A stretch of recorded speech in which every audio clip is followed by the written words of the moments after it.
Welcome back, boys and girls. Hope you're all doing okay.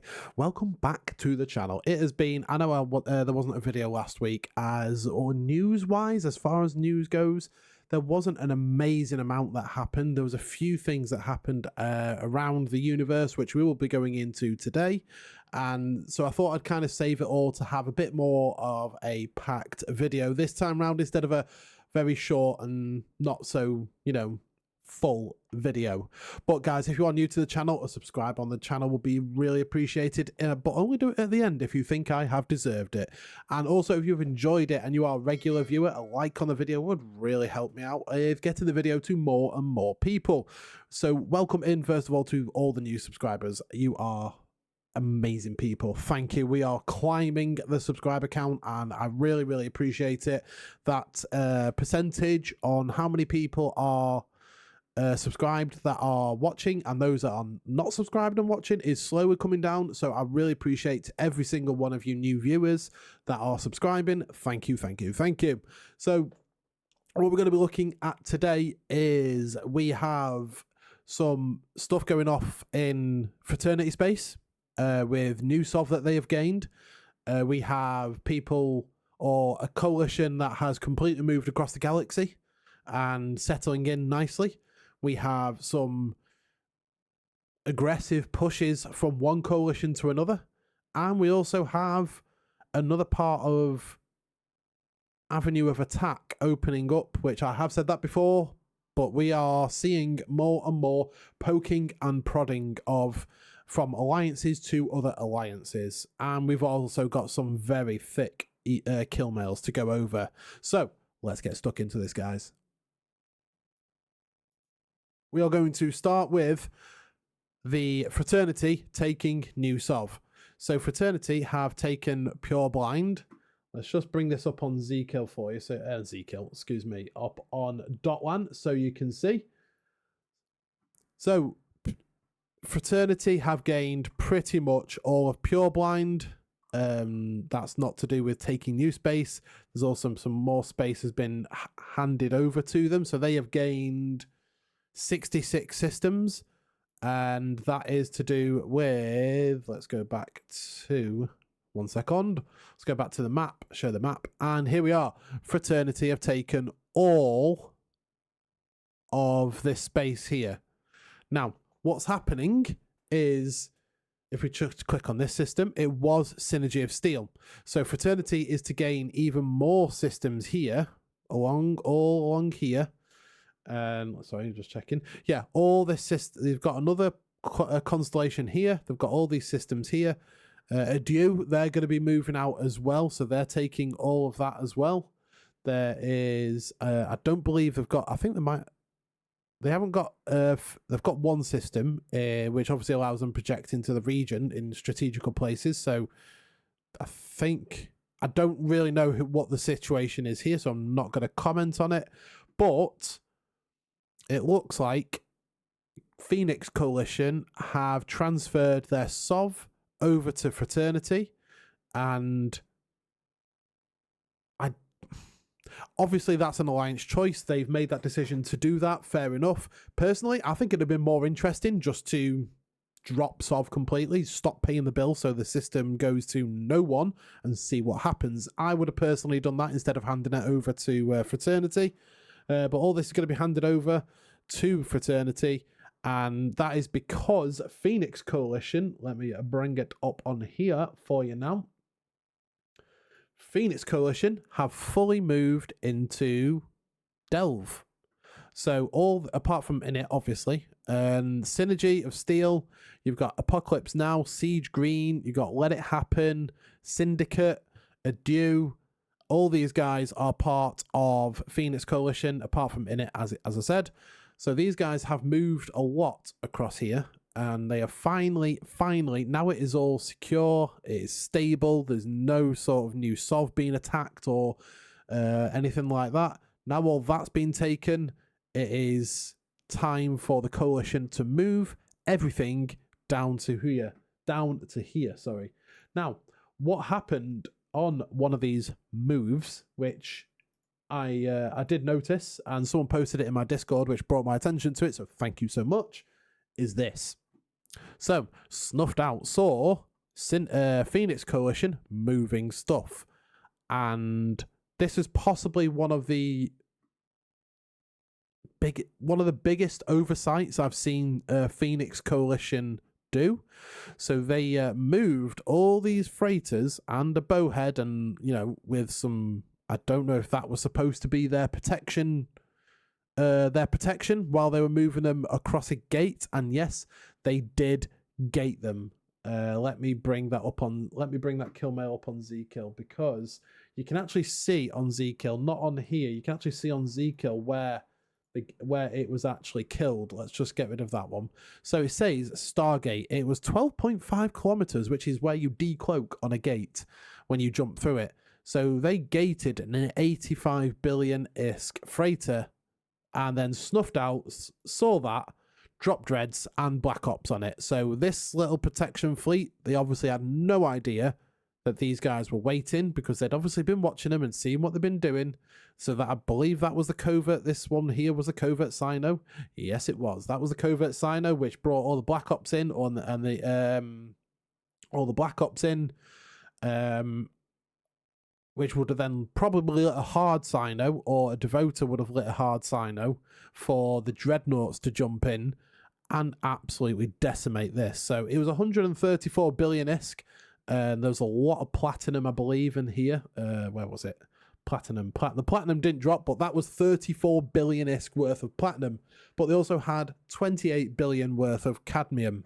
And so that was a lot of resources gone based on just jumping through a gate, which probably not the smartest of moves, but it happened. It is what it is, and they paid the price for it.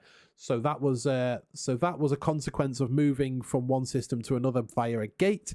Now Delve is secure and all happy, and everyone is settling in nicely. You'll probably see jump bridges and stuff start going up over the next 3 to 4 weeks, so they can travel around, and then makes securing and keeping an eye on the region much easier when you've got jump bridges going all over. And secondly, we are going to go to Aquarius. Now, Aquarius is where you have Phoenix Coalition at the bottom here in the form of Legion of Exdeath. You've got Init here holding this bit, which is fake Delve, as we called it. And you do have some other guys here which are part of the coalition that only fleets are in, or the group, or allies, or whatever they're calling themselves. And as you can see, Phoenix Coalition do have intention of taking Aquarius from Only Fleets and Co. So they are doing some poking and prodding to see what responses they get from reinforcing all this. If there's no response, or there's no, they just don't respond, those systems will fall and be flipped over to Phoenix Coalition, and then that sets a bad start for Only Fleets on defending Aquarius. I don't know how long Only Fleets are going to stay in Aquarius. I don't know if they can fight and keep hold of Aquarius unless they bring extra people in, but it is going to be interesting, because I know Legion of Exdeath have Supers and Titans, and I don't think Only Fleets do. So that if they escalate with dreads, that could be a very one-sided fight, and essentially Only Fleets losing an entire Dreadwing, which would not be ideal, especially if they're wanting to defend it against Phoenix Coalition coming in and attacking and taking that. Phoenix Coalition are going to attempt to take all of this off Only Fleets and Friends, so they can then spread out and get some grow their coalition into Aquarius as well, which looks like that's what the plan is. So all the best on this, and we're going to be keeping a close eye on all of this, because I imagine there's going to be some fights, some structure bashing, a lot of sov wanding to get through this section here. Now, moving away from Aquarius and Delve, we are going over to Cash, which has been, this constellation up here has been a hot point for fighting lately. There's been Fortizar armor timers, there's been Sov timers, as you can see here. This one was recently flipped back to Imperium the other day. And Horde, I believe, are just, picking and poking at our border systems. And seeing if we can take that, seeing if they can take them or not, because Northern Coalition dropped it, no value took it, and no value are now trying to hold it. But I don't, as far as I'm aware, I don't think it's been going too well for them. Let's have a quick look at these systems just to see what we can pull out here. So 80YE, or is it 80YE, not 80? Yeah, here we are. So there's been bombers, which I don't know how they got caught, but they got caught. And there's been a lot of, skirmishes, little stuff here and there. There's not been any structures of note that have been destroyed yet. But I think Pandemic Horde and friends are trying to keep hold of these, because this takes you into Outer Passage here. Shadow Ultimatum did have a system here, and then obviously it got flipped again. So if we have, where is it? There, LTT. If we have that system, we can come into Outer Passage down here and cause havoc. If we have this PKN, we can come into this constellation and cause havoc. And if we come in through here, we can also come into this constellation and cause havoc. So having this constellation is pivotal at the minute. People may try and play it down, play it cool on how important cash is for Pandemic family, their space.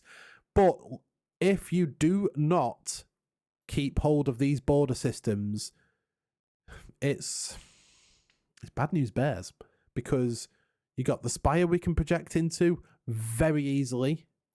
You've got Outer Passage, multiple different ways into Outer Passage. And it's like, look, you've got entry point up here, you've got entry point here, and then there you're straight into the Spire. You've got an entry point here, and then there's so many ways to get into the back alleys. And I'm just going to show you on the map in game just what I mean by all these little passages. So if we come over here, so you've got cash here, which let's have a look for that. So PKN there goes down into here. Then you've got K85 goes across here, which, yeah, fair enough, it's the same area. But you've got LJ here, which goes all the way back here. You've got 8TAC-S, brings you down into here. It's and I mean, you've even got a connection from Cache into Great Wildlands, one system over, and you're straight into Geminate. So the Cache is a highly connected region, highly connected, and is very, very important between the conflict between the Imperium and PanFam. They may play it down. I don't know. I haven't seen them been playing it down, but in case they do, you cannot deny how important strategically Cache is here, especially with getting into the back areas and over to Gemina. It is highly important that is kept under wraps. But so there's going to be a lot of fighting. There's going to be a lot of fleets and stuff going on over here. So we're going to be keeping a close eye on that. I have seen many fleets going out over to this area to keep an eye on what's going on over here, and just to keep this SOV taken and looked after. Now, moving away from Cache and Aquarius and Delve and Pure Blind, moving away from all that, we've had a new alliance that has been formed called Dawn's Light. They have gone from absolutely nothing, realistically nothing, on the 10th of this month. They are now up to 2,600 members, and it looks like they are still growing. So Dawn's Light, I haven't heard of them before, obviously because they are a very, very new sort of new group, and they have their area of operations. Sorry about that. It seems to be Losec, Pochvin, and Losec, Pochvin, and any other areas, Tino. It looks like they do a lot of stuff with other groups as well. So I don't think they've got they're not part of it. Doesn't look like they're part of a coalition. They seem to be flying out with anyone and anyone. So if we have a look here at this one, so it looks like a Northern Coalition Marauder fleet, and they had a guy in a saber. It might be an alt of Northern Coalition. He might have just known a few people over there and thought, you know what, why not? But it looks like they are Pochven and Losec based at the minute. That could change in the future if they gain traction and recruit. I mean, for some reason, Zekiel hasn't quite caught up yet with how many members they have. But definitely, it could possibly be a new alliance that's forming that could be a formidable force in the future, especially around the Pochven and Losec areas. So keep an eye out for Dawn's Light in your area. Now we're going to be jumping over to some more Zekiel fun stuff. So we have a Nyx from 2 Girls, 1 Super. Nice name. And this was a super that looks like he had been dropped on by a lot of Black Ops and some Dreadnoughts, and while he was doing a crab beacon. Okay, so a super carrier running a Concord Rogue Analysis beacon. We've got Hippo Jax. He's a well-known guy in Goons because he's always everywhere. And it looks like Horde dropped the hammer with their super fleet and dreads and stuff like that, but they couldn't save the Nyx.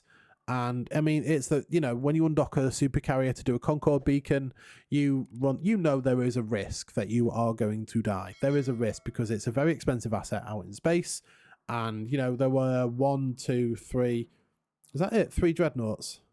Okay, we've actually improved. It's like, you know, sometimes, I think last time I saw one of these where it was an 80 bill, I think it was an 80 bill Nyx or something like that in Horde space that died. I think we fed like over like nearly 100 billion just to kill it. But dreads are much easier to make than super carriers, so there is that. But this one, there was 3 dreadnoughts that were destroyed of our side getting out, which is a 16.5 billion ISK cost to an 81 billion ISK kill, that is a very good efficiency. 83.1% efficiency actually. So that is a really, really good efficiency rating. And whereabouts is that? 1GH TAC 48. Let's have a look how far into the space that is. Let's have a look. So if I go on to show a map, it's there. Okay, so that is not... that is there. That's like right in the middle of where all their... I believe their capital is around here somewhere. It is around here somewhere. I'm 99% sure of it. But that is right in the heart of all their... where their umbrella is, where their, you know, main protection is here, and up here is, you know, protected by, I believe, their umbrellas. So that's, I mean, even though it died, it was, you know, it's still, to get dreads and black ops in there, you have to take a gate for our side. So good job on Goon side, and quite a good response from Horde there with all the supers and dreadnoughts and stuff like that. So, oh, and the beacon was destroyed as well. I mean, why not? Suppose, why not? But yeah, so that was that. Now, there was a fraternity hell that was destroyed. I do have a little bit of story time on this one. So there is a group out there called Hispanic Enterprises. You might not have heard of them, but they have been doing a lot of work up in Vale of the Silent. Mainly, they are mainly hunting fraternity by the looks of it. They are predominantly hunting fraternity, and a bit like we had Anti-Crab Coalition that were farming Goon Swarm in Delve. It looks like these guys are farming fraternity and Winter Coalition for kills. And it looks like so far this month, let's go on stats. So let's go by month. August last month, they destroyed 777 billion worth of fraternity and Winter Co assets. And in September, damn, so far they've already killed 884 billion. That's impressive. 884 billion so far this month, and we're halfway through the month. That's impressive. So these guys have been hunting these guys, and if I just go back to that hell, so it looks like again there were dreadnoughts on field. And was he running a Concord beacon? Let's have a quick look. Whoops, where's it gone? Nope. Let me just bring up the kill mail again. Was he running a crab beacon? Was he? Don't look like it unless he just started. No, it doesn't look like he was running a beacon.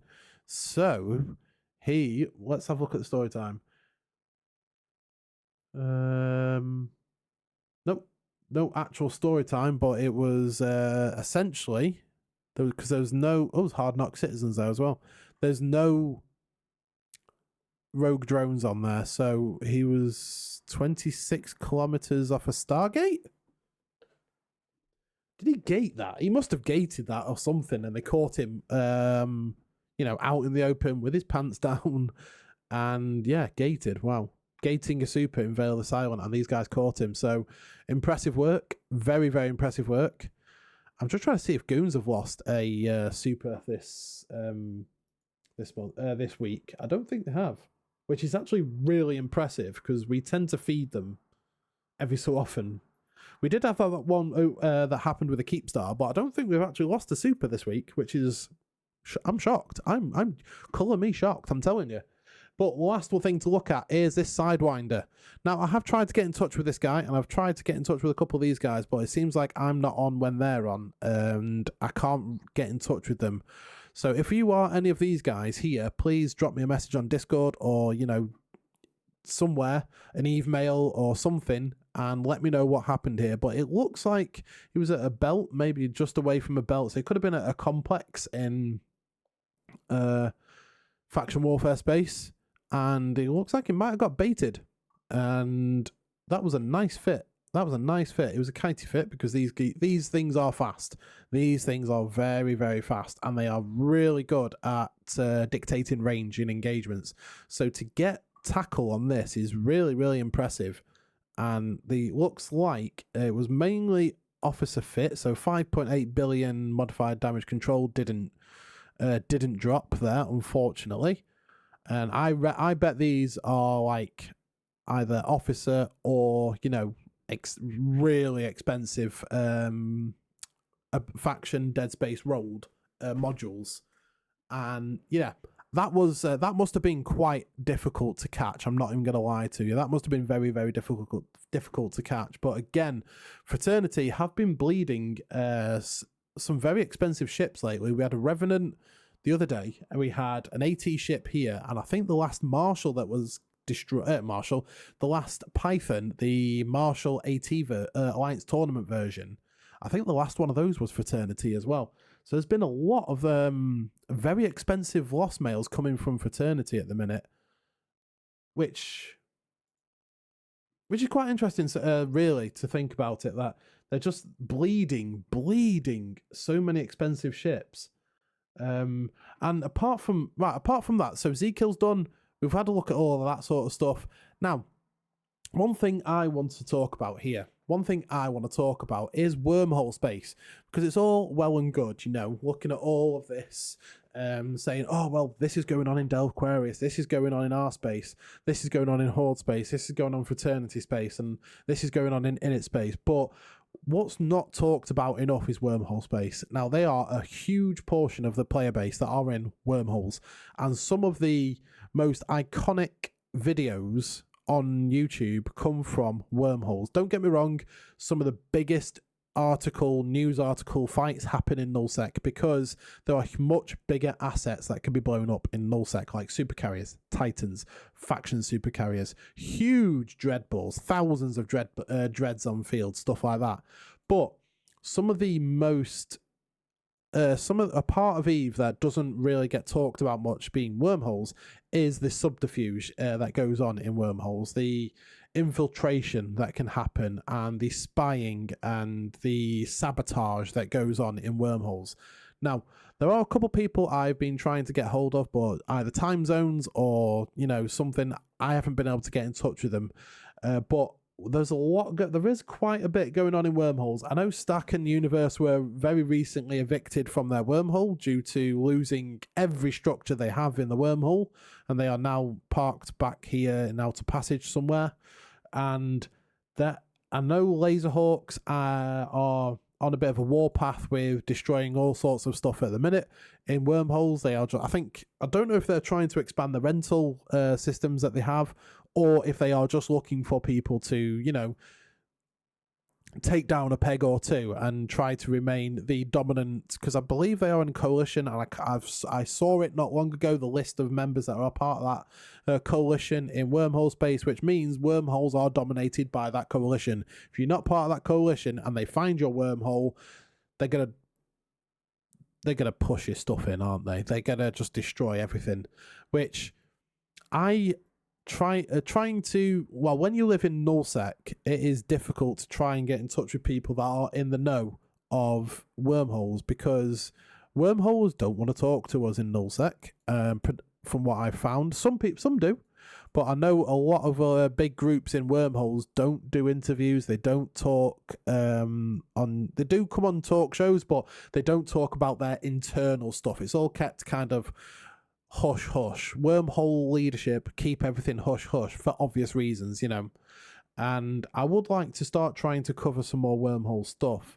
So if you are part of a wormhole group and you are in the know on sort of things that are going on and want to remain 100% anonymous, please feel free to drop me a message in-game, or like convo me in game, or, you know, hit me up on Discord, and you can pop into my Discord, drop me a DM, then leave the Discord, and, you know, you can do it that way. I would really appreciate being able to hear from there about wormholes, and I really want to dive deep into some of the wormhole stuff that goes on, because there is a lot that goes on in wormholes that is not talked about and not really discussed. Before we look at moving on to the next topic, I do want to look into I know I've just talked about wormholes, and I do want to also look into low-sec stuff as well, because I know there's a lot of fighting going on around the Derelict and, you know, the Heimatar, Metropolis sort of areas. Old Man Star had a big brawl the other day, or was it last week? They had I think there was quite a big brawl in there. I mean, it's all well and good, you know, looking at the sprawl of the Imperium, and, you know, the tight, highly compact space of Horde, and, you know, Fraternity up here and down here, all along here now, because this is essentially all that up there is essentially Winterco. All this very densely packed area is Horde. You've got Imperium here, but this is probably the most compact area of the Imperium, and the rest is all quite spread out over a lot of systems. And then you've got obviously this new coalition that's forming here. You've got Init that are in the corner over here. But I want to hear from lowsec. I've tried reaching out to some people in Snuffed, and I just don't get a response, or they don't get back to me, or they refuse to speak to me about certain things. So I don't really know who to go to in lowsec, because I'm a nullsec guy, and I should keep up with lowsec, who's relevant, whatnot in lowsec. But I kind of feel like if you're in lowsec, it's Snuff. Basically, they are all over lowsec. And I mean, they are doing a very good job at dominating lowsec as a whole. And yeah, there's been certain topics I've always wanted to touch on, and it is very difficult getting hold of some of them, as some people are quite secretive. Some groups are just don't, you know, they don't speak to anyone wanting to do news on the topic or anything like that. So I'm going to be trying to work on that. I've got some more Fleet Commander interviews lined up, which I know you've been liking those, and apologies for the lack of those lately. It's been a mixture of work for me, and also time zones, because a lot of the people I'm speaking to are on the other side of the planet, and it is quite difficult to marry up time zones with interviews, as it's either midnight for them or it's midnight for me, and, you know, it's quite difficult to coordinate that around work. So what I did want to look over very, very briefly was the patch notes that came. I'm not going to sit reading through patch notes. And as you have eyes, you can read them yourself. But I want to have a look at these Marauders, because Marauders are no longer allowed in the ESS, which is, for me, is nice. I like it, because it's no longer, oh, there's someone in the ESS, just drop a Varga in. So, like, you know, you could get your double ancillary, and it looks like there's now gained an extra low slot, but it's lost its boost. Was it? it reduced the boost amount. So the Varga has had a nerf, and you're starting to see more golems popping up. They've lost the micro jump drive bonus, which was one of the big things for marauders to be able to pop around and, you know, dart around the battlefield. It was very, very nice, that. But the main changes that have happened are going to be towards doctrines that alliances use. So Hammer Fleet, our Hammer Fleet is Ferox Navy issues. That is probably going, it's not going to be completely sidelined, but we are currently looking at a lot of new opportunities as the armor ships are now faster.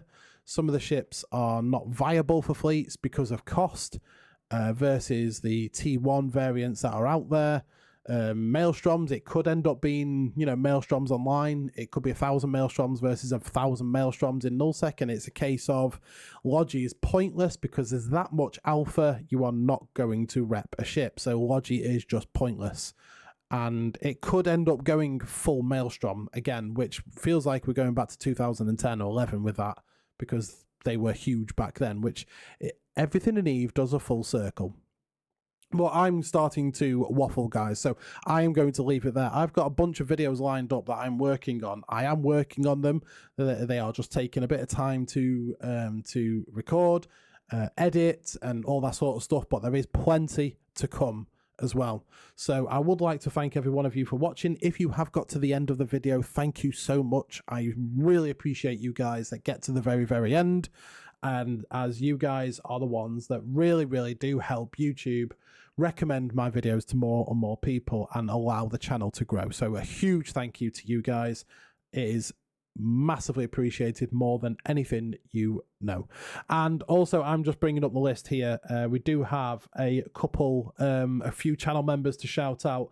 So first of all, my good friend the Mad Rambo, you will probably know him from Twitch, as he does a lot of exploration on there, and he also does a lot of giveaways on there. He's very generous with his giveaways. Top bloke to watch. He's really, really entertaining, and to be honest, I'm not even 100%, you know, focused on what he's actually playing in EVE, what he's doing in EVE. It's more, he's an entertaining person. He's really good to watch. So he is on YouTube. He is Sossig in EVE. If you watch his Twitch, you will know why he's called Sossig. Got Sally Solomon, who is a long-time channel supporter, so really appreciate that, Sally. Thank you for being a channel member. And also Wolfie Slayer, thank you very much for being a channel member. All of you guys have been channel members for 2 months now, so really, really appreciate it. Again, channel members are, I won't ask you to be a channel member. It is, you know, it's less than a coffee, and it just helps. Yeah, it helps fund things like giveaways that I do on my Discord, which is Plex giveaways. It helps go towards buying Plex to do those. It's helping to fund future projects for videos about like PvP and all that sort of stuff. And also it helps, you know, just support me in working long time goal of working towards part-time creator, maybe even full-time if we get there. Thank you for watching, guys. I really appreciate you being here all the way to the end. I will see you in the next video, which will be towards the end of this week. So thank you for watching, and take care.